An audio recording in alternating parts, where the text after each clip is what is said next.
Hello everyone, and welcome to an Elden Ring adventure.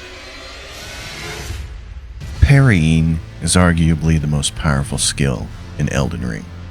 It's also one of the most difficult to master.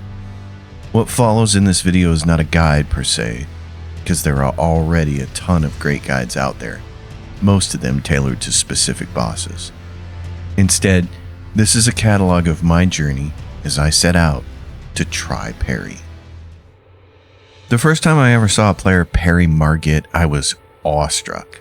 I had no idea parrying could be that effective, and after watching them absolutely wreck Margit with critical hits, I knew I had to try it. Unfortunately, like a lot of other players, I quickly failed, and I came to the conclusion that I did not possess the keen observation skills and nimble finger dexterity necessary to be good at it, so I gave up. And yet, that image of a lightly armored player parrying Margit over and over and punishing them with critical hits stuck with me and beckoned me like a siren song. I went on to beat the game multiple times, but every playthrough was an exercise in perseverance and frustration. I came to despise so many of the enemies in the game, and I kept thinking there had to be a better way to defeat them, and it turns out there is.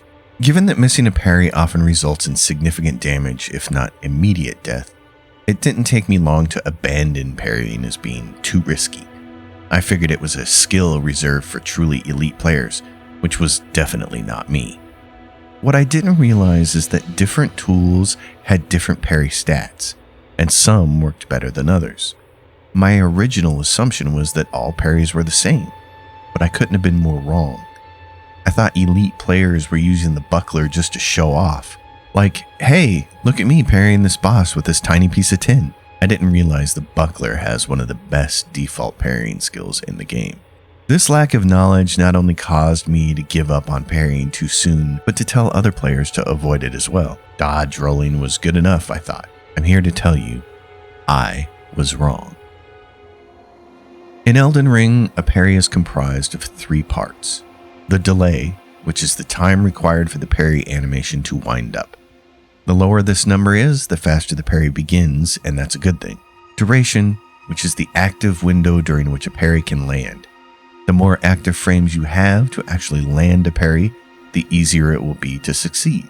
And recovery, the time it takes for the animation to complete before you can do anything else, like dodge roll, attack, or even parry again.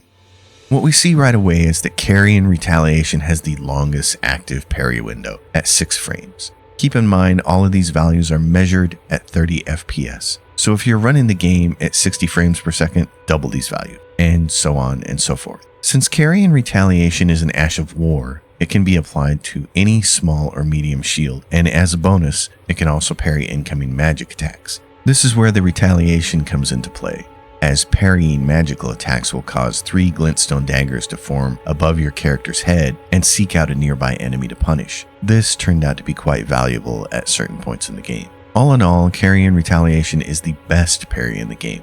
And fortunately, players can get it relatively early in the game by purchasing it from Pydia in the upper balcony of the Carrion Manor, accessible from the backside cliff once the player has defeated Royal Knight Loretta. The next best parry in the game is on the buckler. It has a unique parry skill called buckler parry that has 1 less active frame than carry and retaliation while sporting the same wind-up time. But what makes it truly unique is that it has the quickest recovery out of all other parry options, making it far easier to get off a second parry when you trigger the first parry attempt too soon. It's also incredibly lightweight, and best of all, it's part of the starting equipment for the bandit class, so players can use it right from the beginning of the game. Now, for players who don't want to start the game with the bandit class for stat distribution reasons, they can still purchase the buckler from Gostock, near the front gates of Stormvale Castle. Though that means first defeating Margit, which is a shame because parrying Margit with a buckler is incredibly satisfying. However, there are still other options. The first is the small shield. It has the same wind-up and active frames as the buckler, but with a longer recovery time. Both the Prophet and Warrior classes start with small shields, and they will work just fine for parrying Margit. The riveted wooden shield, which comes with the Warrior class, can be purchased from the nomadic merchant East Limgrave, and the rickety shield, which comes with the Prophet, can be farmed off demi-humans anywhere they're found. So for any starting class in the game besides the bandit class, the small shield is an option before meeting Margit.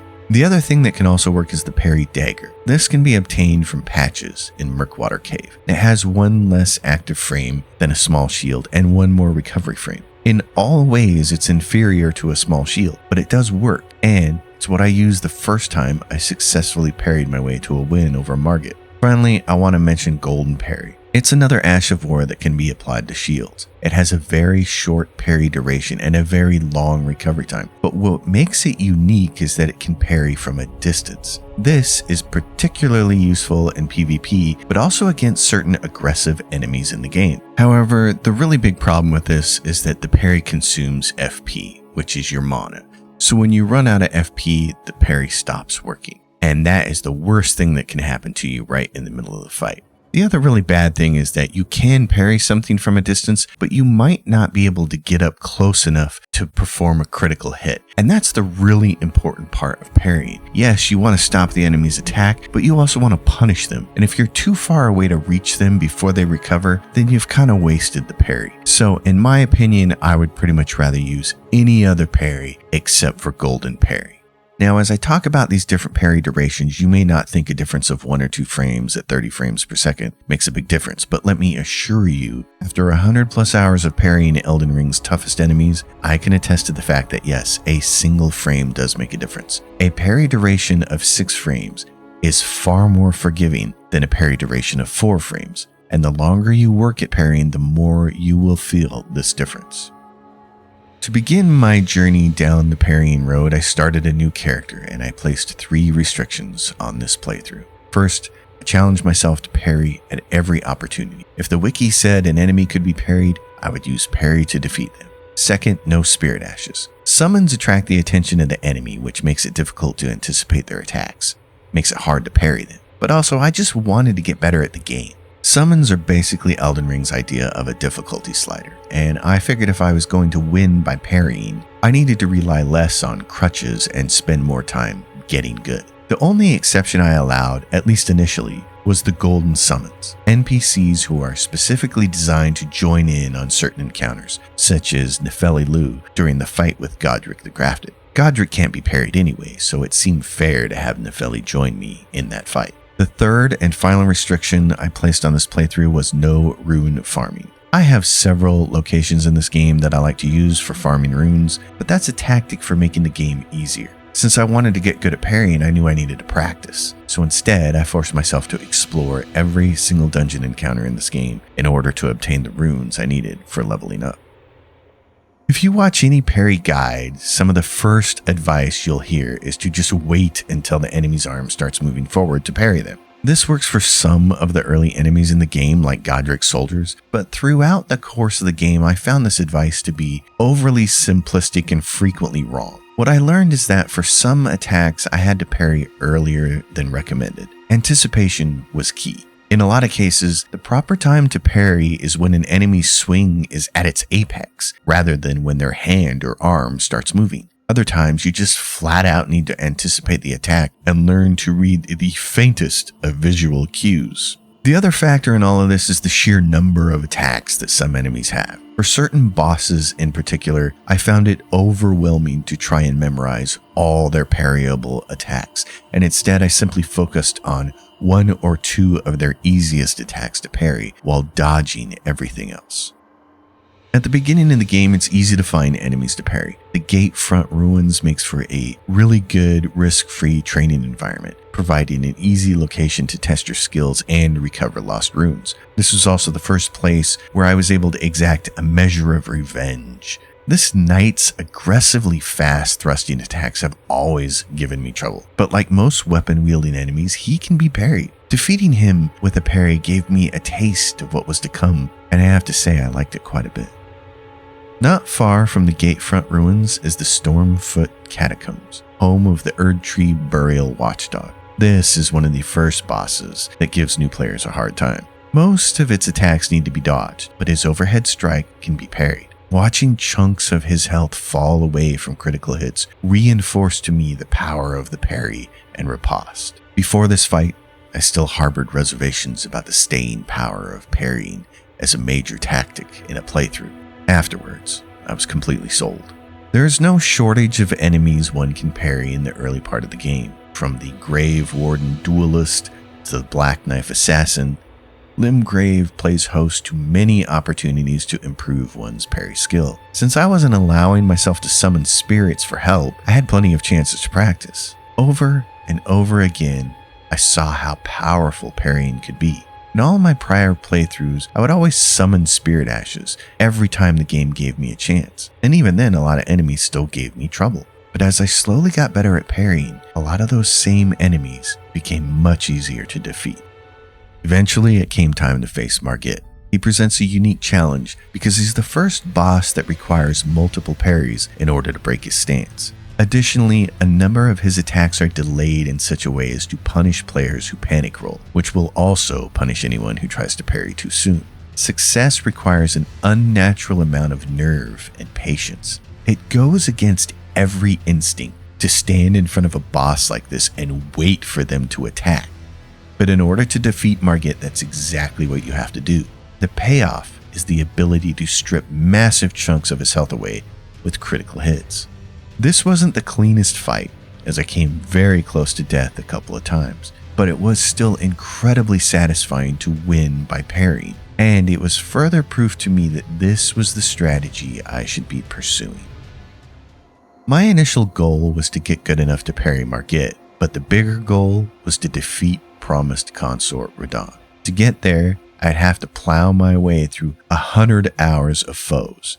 And what I hadn't considered was how many of those enemies could also be defeated with parrying. Margit is not the only opponent who can be parried. A huge portion of the game's enemies can be dispatched this way, and in a lot of cases, this is the easiest way to kill them. For example, Stormvale Castle and the Weeping Peninsula are loaded with enemies that can be parried. Many mounted enemies can be parried, and in some specific cases, parrying them will knock them off their horse, allowing for massive critical hits. Also, I did not know this when I started out, but punching attacks can be parried. The bell-bearing hunters that appear at various shacks at night have always been problematic, but after learning how to parry, not so much. Oh, and those annoying eagles in Stormvale, the ones with the swords attached to their feet, believe it or not, you can parry them too.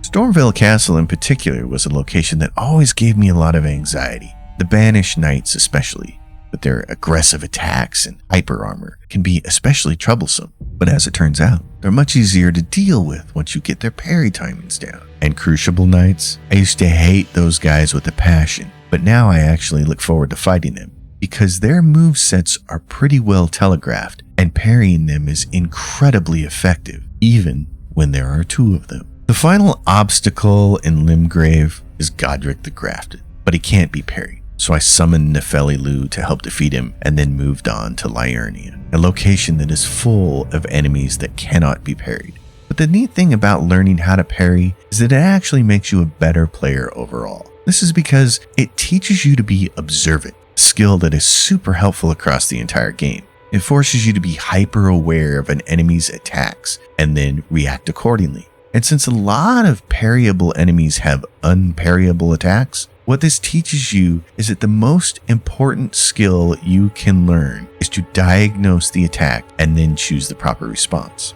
I used to think that I was bad at parrying because I'm old and I have slow finger dexterity. But the reality is the single most important skill you can develop to get better at parrying is to learn how to rapidly diagnose attacks. It's a bit like being a hitter in baseball. The quicker you can diagnose a pitch coming off the pitcher's hand, the quicker you can adjust your swing to hit the ball. It's the same with enemies in Elden Ring. If you can recognize an attack and immediately decide whether to parry or dodge, then you've won half the battle. You still have to execute the parries and dodges correctly, of course, but diagnosing the attack is the most important part of the equation. Because if you're parrying when you should be dodging, or dodging when you should be parrying, you will get destroyed.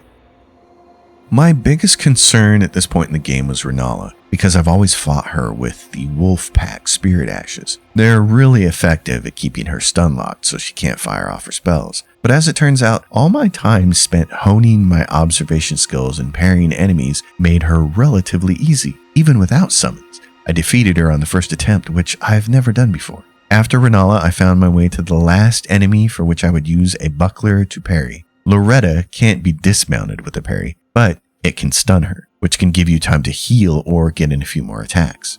From here, it was a quick drop to the backside of the manor and across the roof to see Pydia, so I could purchase Carrion Retaliation, the best parry in the game. With that Ash of War on a medium shield, it was time to get down to the real work of this playthrough. Throughout the game, I kept running into old nemesis, one after another, and in each case, parrying made those enemies much easier to deal with.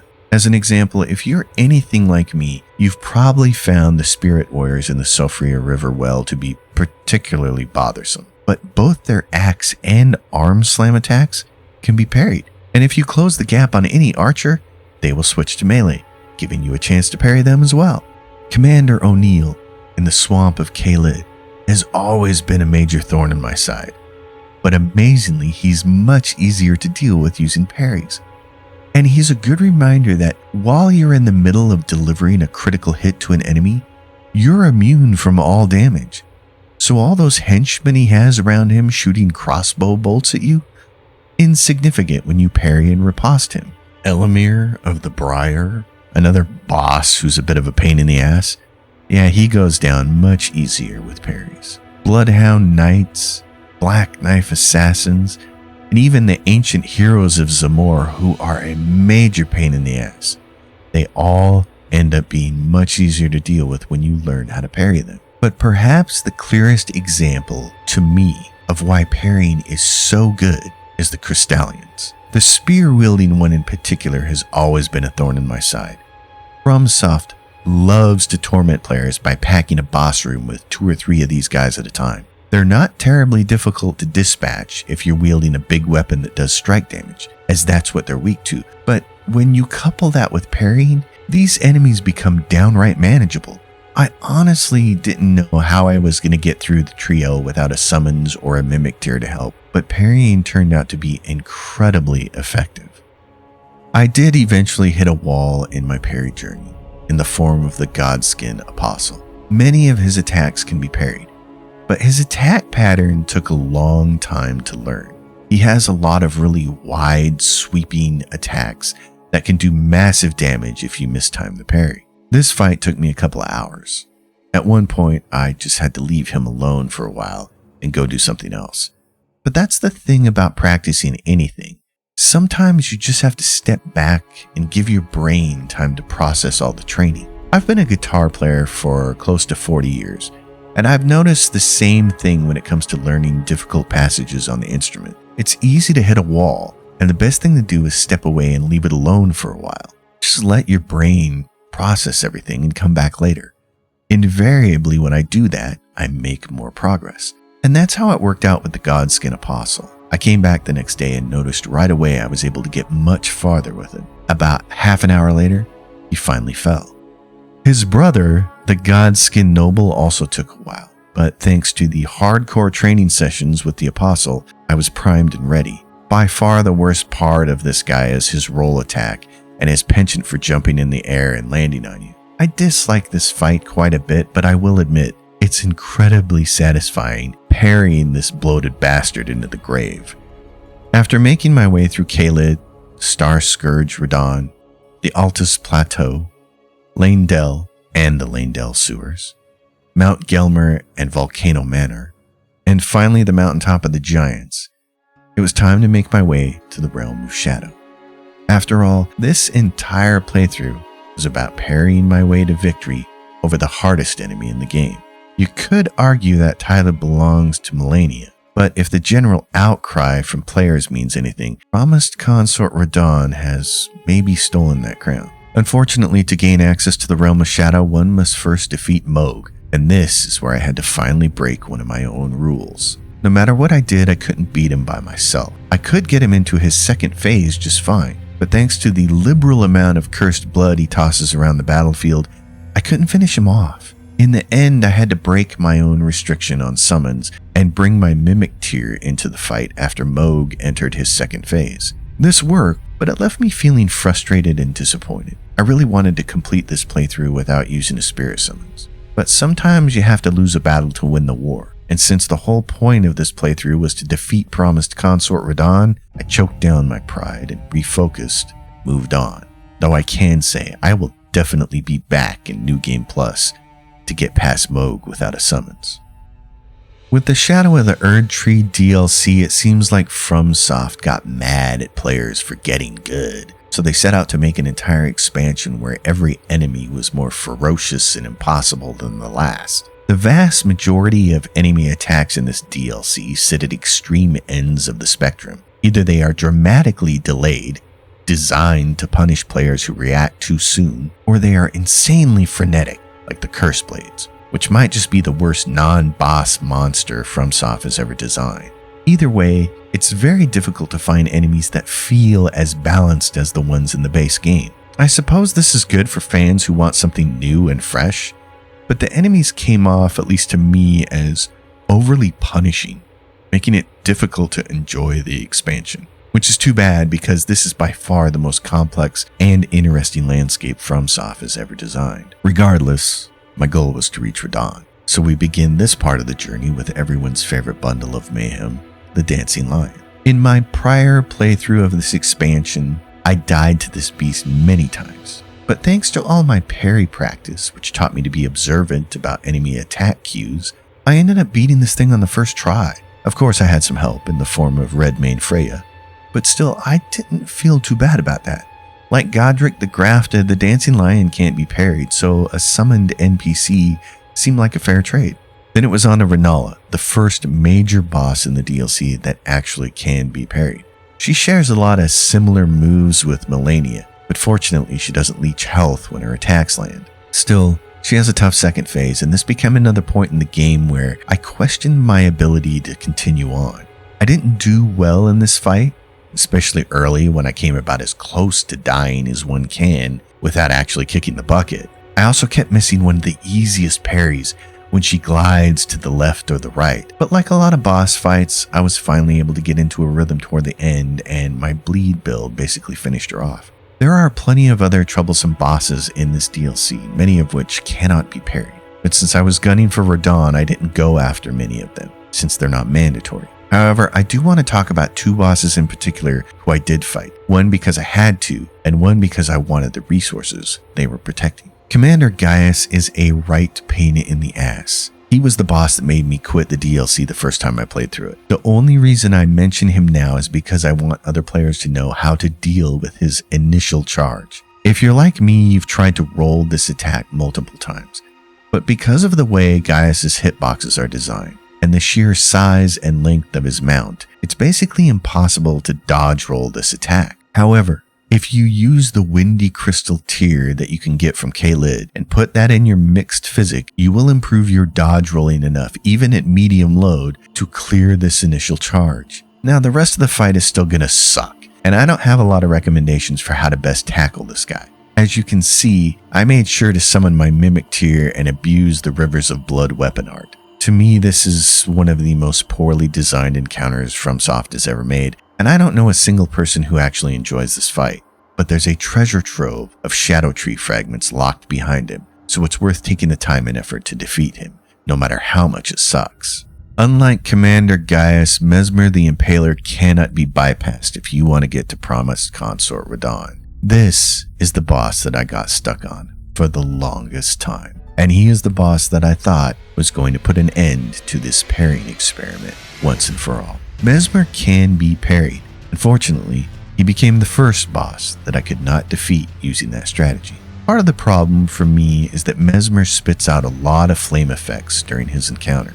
He casts fire spells and then immediately follows those up with an attack, and his weapon lights on fire frequently. This puts a lot of fire art on the screen that obscures the view and makes it really difficult to diagnose his attacks. Remember what I said earlier. Your greatest skill as a parry specialist is to quickly and correctly diagnose an attack and then react accordingly. But if you can't diagnose the attack because the screen is a mess, then you're screwed.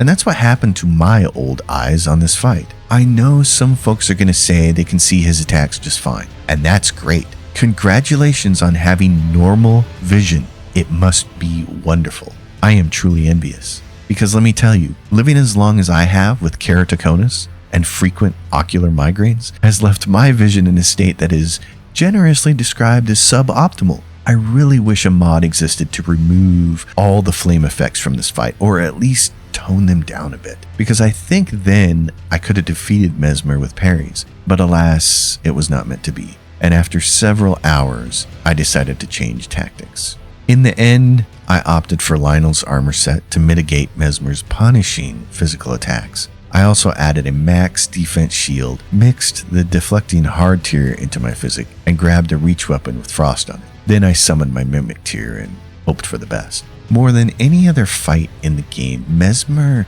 feels like a boss where I was never going to be able to learn his attack patterns correctly. So the fight became about raw survivability instead of tactical and strategic finesse. Someday I will go back on New Game Plus and try to take him down properly. But for this run, I had to brute force my way to a win, which honestly didn't feel very good. Finally, we come to Promised Consort Radahn. Like Melania, you must parry him 3 times in order to break his stance, which is asking a lot. The good news is that Radahn's attacks are fairly well telegraphed. Still, like a lot of bosses, I kept getting tripped up on a couple of them. First, I kept forgetting to dodge roll his stomp attack, and second, I would often parry way too soon on his side sweep attack. I could diagnose his attacks just fine, but for some reason my brain didn't want to react accordingly. It took a lot of attempts before I started to get things right. Eventually, though, I got good enough to move him into his second phase, and that's where the real trouble begins. Radahn has a number of insane attacks in his second phase that do massive holy damage. But it was here that I made good use of one final lesson that parrying taught me. You see, every boss has at least some attacks that can't be parried. So in order to win, you need those bosses to prefer to use the attacks that you can parry. And to do that, you need to manipulate their combat AI just a little bit. The chief way to do that is by maintaining a specific distance. But I also think the angle you're facing them also matters as well. In Radahn's case, all his parryable attacks come from being really close to him, right under his chin. Thus, any time during the fight when you get out of position or a little distance is created, you need to get back in front of him as quickly as possible. As with most bosses in this game, I eventually hit a wall and couldn't make any more progress. But as before, I stepped away and gave my brain time to rest and process everything it had experienced. When I came back the next evening to try again, things went much differently. What follows is the full, unedited fight.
wish I could adequately convey how rewarding it felt to defeat Promised Consort Radahn with parries. Was it worth the effort?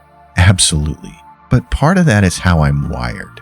I like setting goals and achieving them. And this was definitely one of the most challenging gaming goals I've ever tackled. Some of you might be wondering, what's next? What about Malenia or Radahn? Will I go back and try to defeat Messmer with parries? Yes, I will, to all of that.